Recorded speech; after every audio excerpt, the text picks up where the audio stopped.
Halo Bapak Ibu yang saya hormati, Assalamualaikum warahmatullahi wabarakatuh, selamat siang dan salam sejahtera. Terima kasih sudah berkenan menghadiri FGD yang diadakan oleh Kontan dengan tajuk Apakah Berwisata Sudah Aman?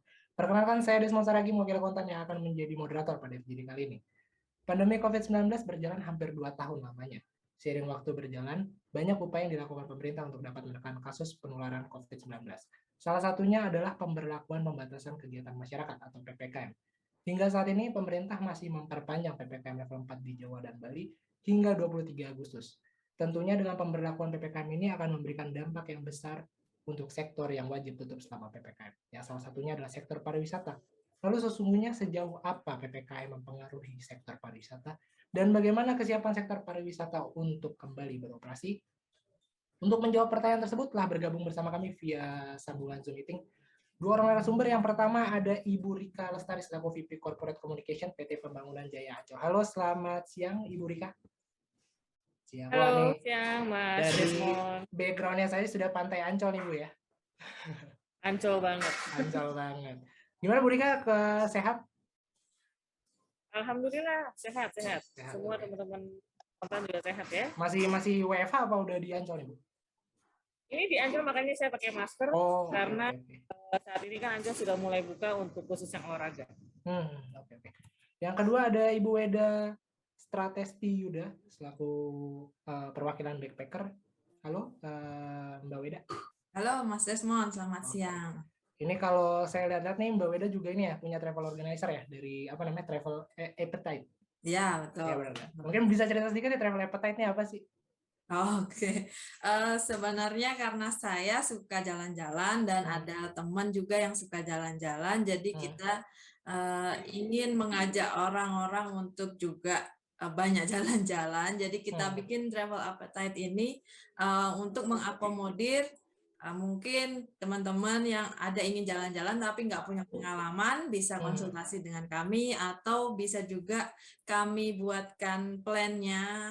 Juga bisa mungkin instansi yang ingin cultural tour atau mengunjungi pusat-pusat budaya, itu bisa dengan kami, nanti kami yang akan arrange plan-nya dan kami antar ke tempat-tempat yang memang sesuai yang diinginkan. Oke. Jadi open trip gitu ya Mbak ya? Ya, Konsepnya? betul. Oke. Kita langsung aja masuk ke pertanyaan pertama nih. Nah, tadi kan udah saya singgung juga bahwa PPKM ini kan sekarang udah level 4, ada level 3, level 2, level 1, dan awalnya kita masih PPKM darurat. Dan di PPKM ini tentunya pengelola nih beberapa sektor yang dikhususkan oleh pemerintah nih harus tutup. Seperti waktu awal-awal tuh mall tutup semua dan sektor pariwisata semua tentunya tutup ya, tidak bisa buka. Nah, kita tuh pengen tahu sebenarnya sejauh apa sih dampak peraturan ini terhadap sektor pariwisata ini? Mungkin saya pengen langsung ke Mbak Rika aja nih, khususnya kalau Ancol gimana nih di awal PPKM kemarin? Sedih Mas. Kalau tanya, industri pariwisata itu yang paling terdampak terhadap adanya pandemi ya. Kemudian juga turunannya pasti ada kebijakan-kebijakan. Tetapi kami perlu adaptasi karena memang sektor pariwisata ini kan salah satu yang memicu kerumunan kan. Jadi mau kan pasti ada orang yang berkumpul di sana, kemudian melakukan aktivitas rekreasi, baik itu juga maupun rekreasi. Jadi memang PR-nya banyak banget sih untuk kami sendiri dari Taman Impian Jaya Ancol berbenah dan terus meningkatkan apa saja protokol kesehatan yang perlu kita tingkatkan dan kita terapkan selama ini. Kalau boleh tahu nih Mbak sedikit mungkin ya, sebelum PPKM itu Ancol berarti udah sampai tahap normal lagi sebelumnya Mbak? Apa udah ramai lagi sebelum PPKM? Jadi kalau cerita dari masa PSBB dulu ya, PSBB ya, dulu kita tutup 14 Maret 2020, kemudian itu selama 3 bulan kami tutup, kami buka lagi di 20 Juni, lalu beroperasi sekitar 1-2 bulan, September kami tutup lagi. Itu tutup lagi 1 bulan, baru buka lagi Oktober. Nah, di akhir tahun pun, di saat pergantian tahun dan tahun baru dan libur Natal, itu juga kami tutup di hari-hari itu. Lalu kami ketemu lagi Lebaran.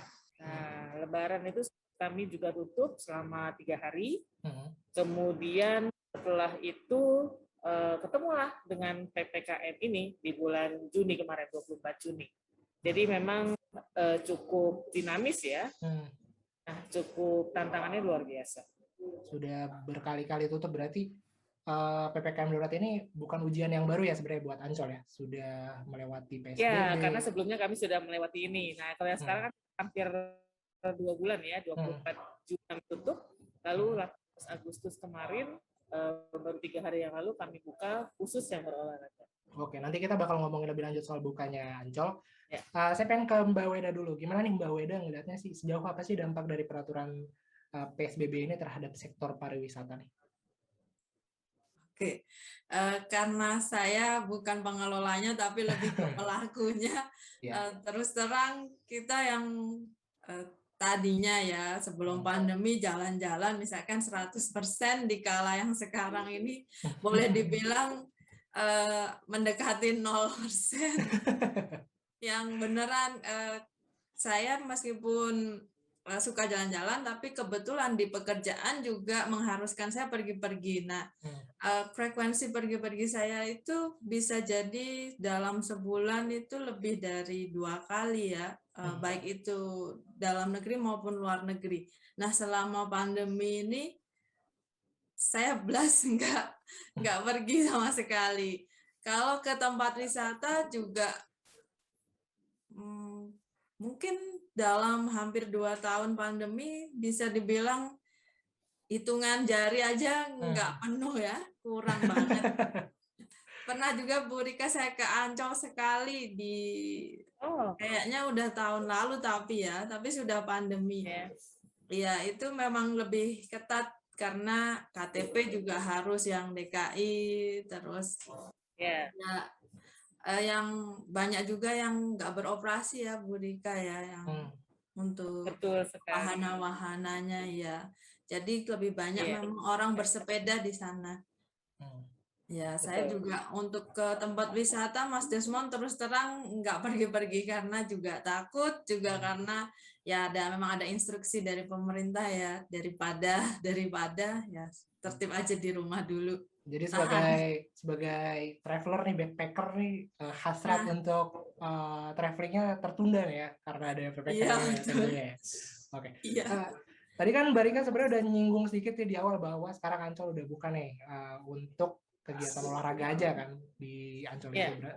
Mungkin bisa dijelaskan sedikit nih Mbak buat rekan-rekan juga yang belum tahu infonya karena masih baru banget ya. Kalau saya baca sih tanggal 18 ya udah buka ya? Iya, betul. Baru 3 hari yang lalu kami buka kembali untuk khusus yang olahraga. Jadi kami buka mulai pukul 6 pagi sampai dengan 6 sore. Nah itu memang selama ini betul kata Mbak Weda tadi, banyak sekali orang-orang yang terbiasa berolahraga di kawasan Ancol. Maka kami buka terbatas, yaitu di area pantai. Kebetulan kan kami pantainya itu cukup luas, ada sisi barat dan sisi timur. Lalu kemudian kami punya ruang terbuka hijau, Alliance Eco Park, dan juga kawasan terbuka Pasar Seni. Nah, ini titik-titik yang biasanya orang melakukan aktivitas olahraga, baik itu jogging, kemudian bersepeda, dan juga lari. Jalan santai. Nah, inilah 3 jenis olahraga ini yang kami izinkan. Karena memang kalau berenang di pantai dan juga senam yang lebih dari 4 orang, itu masih belum kami izinkan karena itu berpotensi untuk menimbulkan kerumun. Oke. Jadi kalau mau ke Ancol sekarang gimana Mbak? Peraturannya harus KTP DKI kah atau gimana? Jadi peraturannya pertama harus membeli tiket secara online di ancol.com. Kemudian yang kedua itu wajib menunjukkan bukti vaksin. Baik dari aplikasi Peduli Lindungi atau Jaki atau dalam bentuk fisik print out. Nanti pas saat pengecekan suhu itu ditunjukkan ke petugas. Kalau foto gitu boleh Mbak di handphone? Boleh. Atau apapun itu boleh. Yang penting bukti ya, bukti vaksin. Pada saat pembelian tiket di ancol.com pun itu ada self declare bahwa memang yang bersangkutan saat membeli tiket sudah divaksin. Nah, verifikasinya itu nanti di pintu gerbang dilihat kembali. Nah, memang protokol kesehatan tentunya menjadi hal yang utama dan terus kita tingkatkan, seperti wajib masker, kemudian menjaga jarak, bahkan di kawasan pantai itu kami sangat ketat ya, terutama di Pantai Timur, karena kami baru revitalisasi kawasan Symphony of the Sea, maka di sini memang menjadi magnet pengunjung ke Pantai Timur. Maka di situ kita bikin rekayasa pengelompokan sesi kedatangan. Kalau untuk pas nanti rekreasi ya, tapi saat ini kan tempat rekreasinya belum dibuka. Jadi memang kami akan membuat regulasi-regulasi untuk memperketat bagaimana itu caranya supaya di pantai itu tidak terlihat kerumun dan betul-betul terjaga prokesnya. Nah, memang untuk saat ini seperti Dunia Fantasi, SeaWorld, Ocean Dream Samudra, Atlantis Water Adventure belum kami buka karena memang kami masih menunggu SK lebih lanjut atau Pergub lebih lanjut dari Pemprov DKI Jakarta. Oke. Tapi sebenarnya kaget nggak Mbak? Itu apa tiba-tiba kan tanggal 18 nih kita juga sebagai masyarakat tahunya kita masih PPKM level 4 nih. Tiba-tiba Ancol udah bisa buka. Nah, dari Ancolnya sebenarnya memang udah prepare nih selama PPKM ini untuk kalau misalkan tiba-tiba buka nih, kita udah siap atau gimana nih? Ya, tentunya. Jadi kami selalu mempersiapkan diri, baik dalam ditutup, kita selalu mempersiapkan diri, kapanpun kita buka kita harus siap.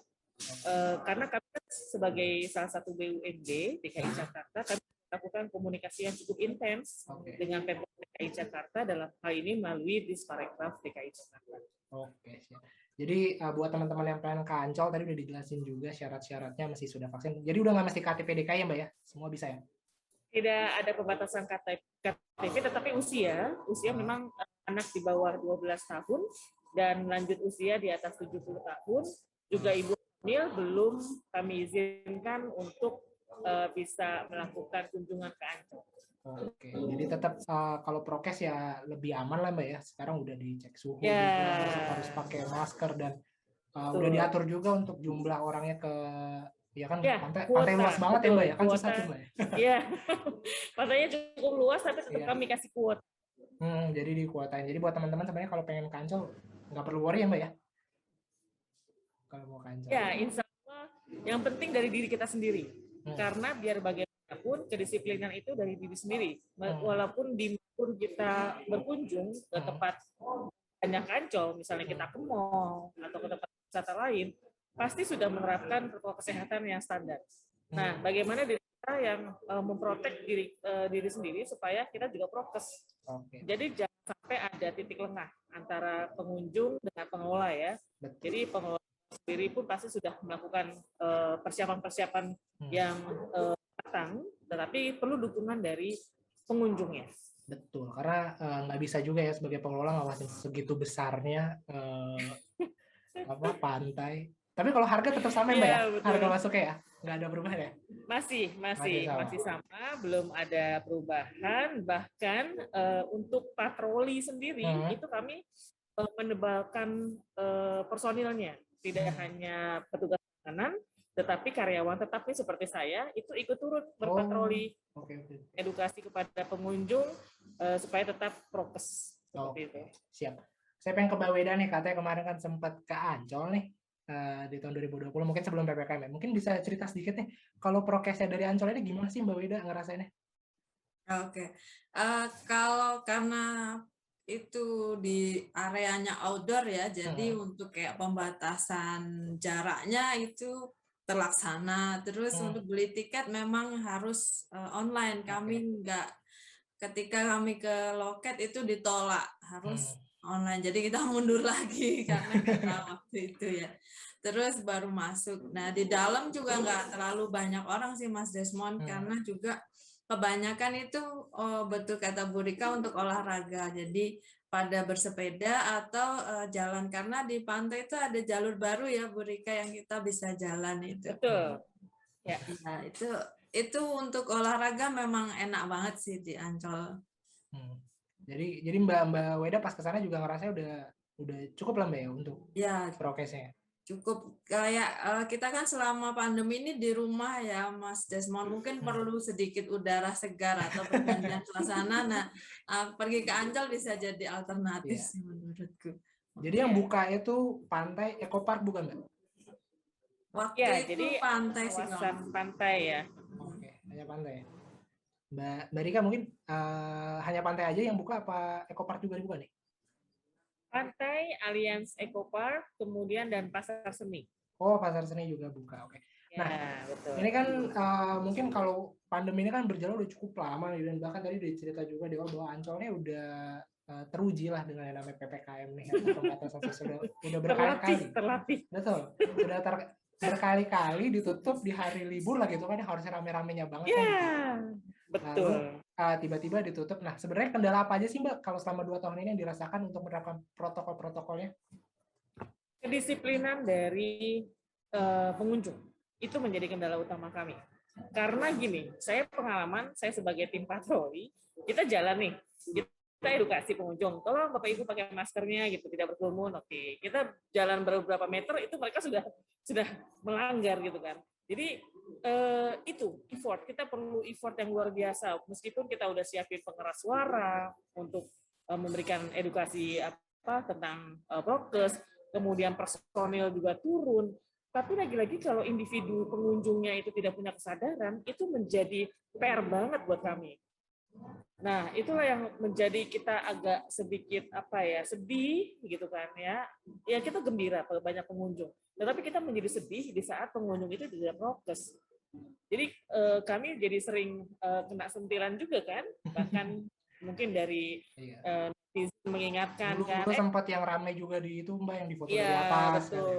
Nah itu di Ancol itu nggak prokes, padahal kita udah berupaya semaksimal mungkin. Bahkan sekarang kalau Mas Desmond sama Mbak Weda ke pantai nih, terutama yang betul kata Mbak Weda di Simfoni Obusi itu memang kita revitalisasi, itu betul-betul kita kasih pagar, kemudian kita hitung orang yang masuk di situ. Di satu titik kita ada zona 1, zona 2, zona 3. Itu sampai kita pakai zona. Jangan sampai zona itu nanti melebihi dari kapasitas. Dan kita kasih kotak-kotak khusus orang nanti di saat kalau udah boleh piknik lagi, itu pokoknya hanya di kotak itu. Duduk. Nggak boleh melebihi dari kotak itu. Sampai tempat duduk pinggir pantai, itu kita kasih berpagar. Supaya tetap gitu. Jadi upaya kami itu sebetulnya sudah sangat maksimal, tetapi menjadi sia-sia di saat kedisiplinan warga tidak ada.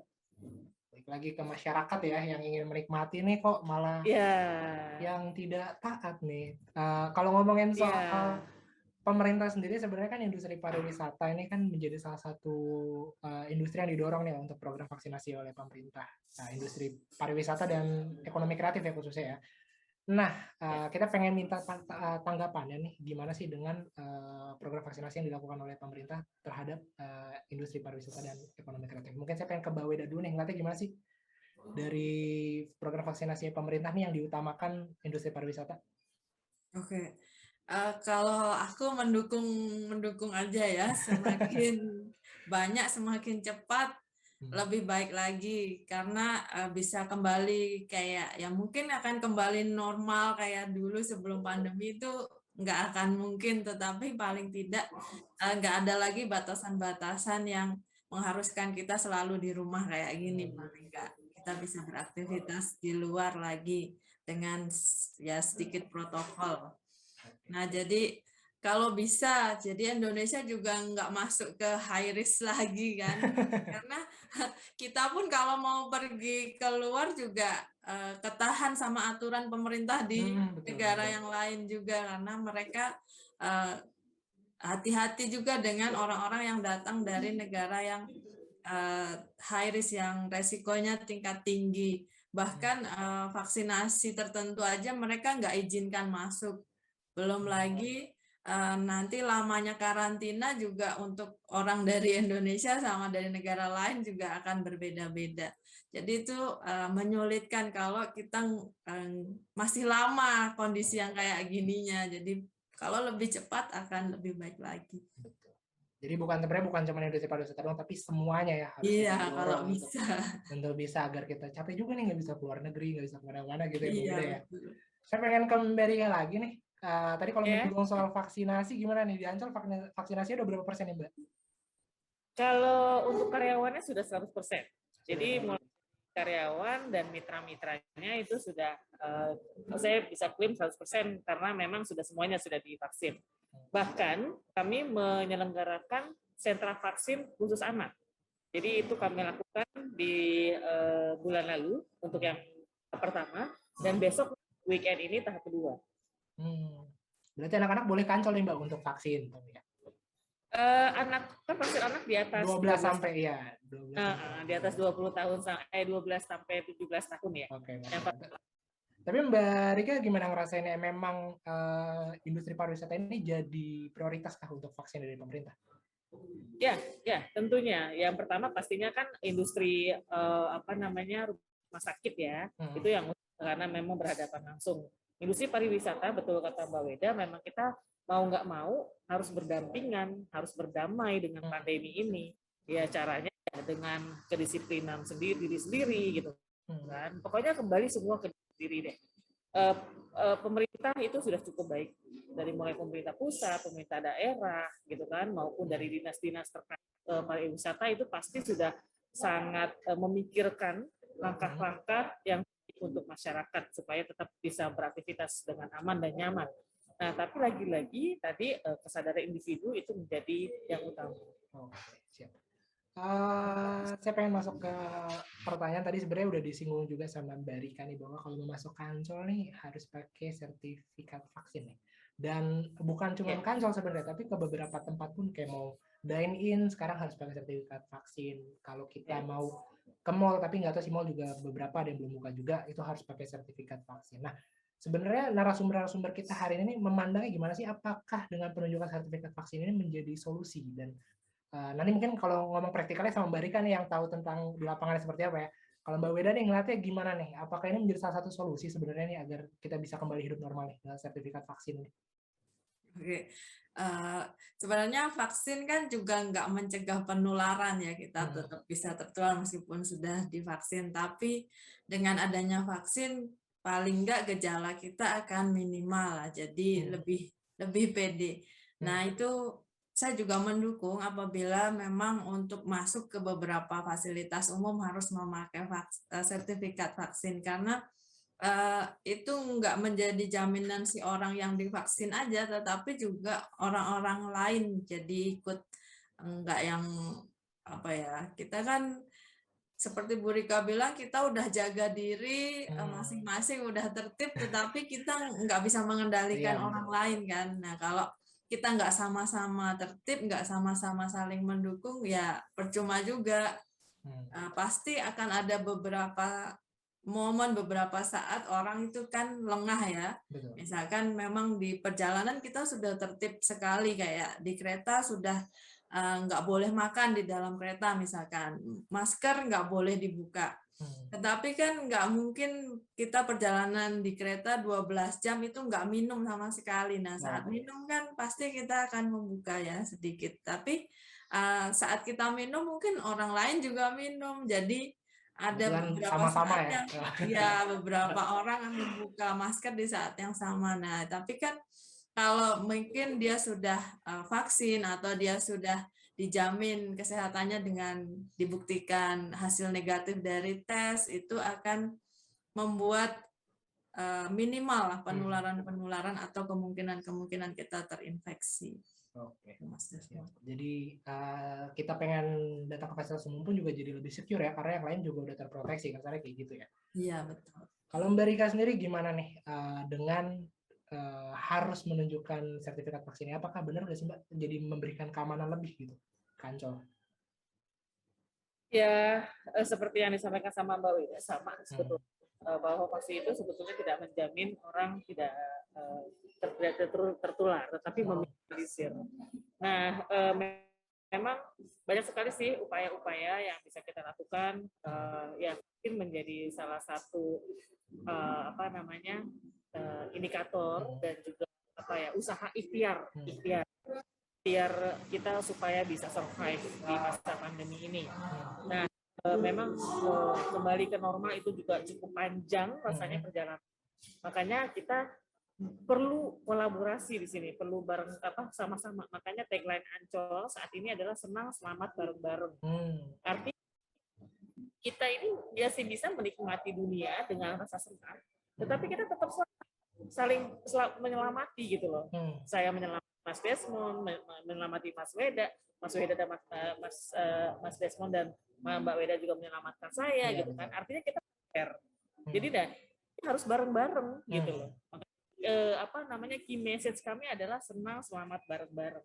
Itu menjadi terus kami lakukan edukasi itu. Bahkan secara komunikasi kami terus melakukan, ayo kita senang selamat bareng-bareng. Intinya kesenangan bisa dicapai dengan keselamatan ya Mbak ya. Dengan ya, tidak aman ya, intinya seperti itu ya. Iya. Oke, terima kasih Mbak Rika dan terima kasih Mbak Weda dan juga terima kasih untuk rekan-rekan yang teman-teman yang menonton tayangan ini di YouTube nantinya. Semoga tayangan ini bisa memberikan informasi kepada teman-teman juga yang pengen langsung ke Ancol ya. Mungkin udah kangen sama rumah boneka, bisa pengen ke Dufan, nanti kita tunggu aja perkembangannya gimana di Ancol. Tetap jaga prokes, jangan lupa divaksin bagi yang belum. Saya Desmond Saragi pamit, sampai berjumpa di video berikutnya. Dadah!